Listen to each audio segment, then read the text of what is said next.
Comment vaincre le pessimisme? Il y a un certain temps, moi, l'aventurier illustrateur, je devais parcourir le monde imaginaire dans l'objectif de trouver de l'inspiration et d'être productif dans mes projets. Cependant, j'ai dû faire face à un adversaire de taille, le pessimisme.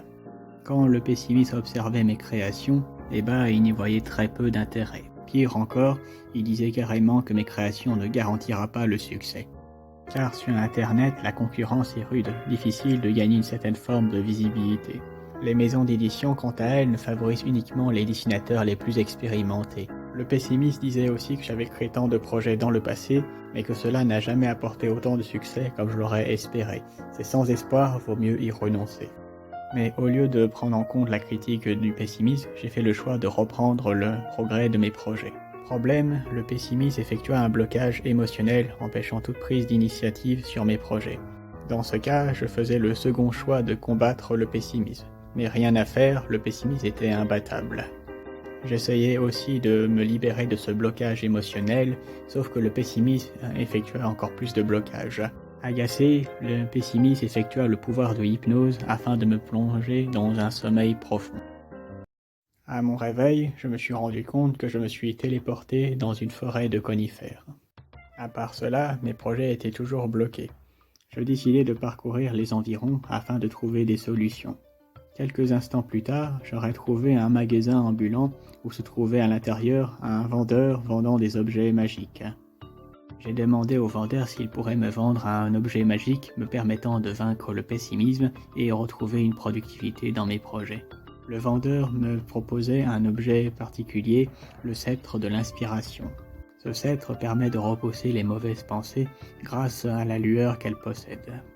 Pour que ce sceptre puisse fonctionner, il faudra placer dans la boucle un objet qui permet d'apporter de l'inspiration, que ce soit une écriture, un dessin, un tableau ou quelconque chose qui apporte de l'inspiration. Sans trop d'hésitation, j'achetai le sceptre. Après avoir acheté le sceptre, j'ai décidé d'écrire divers arguments afin de pouvoir vaincre par la suite le pessimisme. Et après avoir écrit divers arguments, j'aurais sélectionné quelques-uns pour pouvoir affronter à nouveau le pessimisme. Lorsque je retrouvais à nouveau le pessimisme, ce dernier décrivait encore une fois la même critique en disant que mes projets ne garantira pas le succès, que c'est une perte de temps, vaut mieux y renoncer. Mais maintenant que j'avais mes arguments, je pouvais être maintenant de taille à répondre à la critique.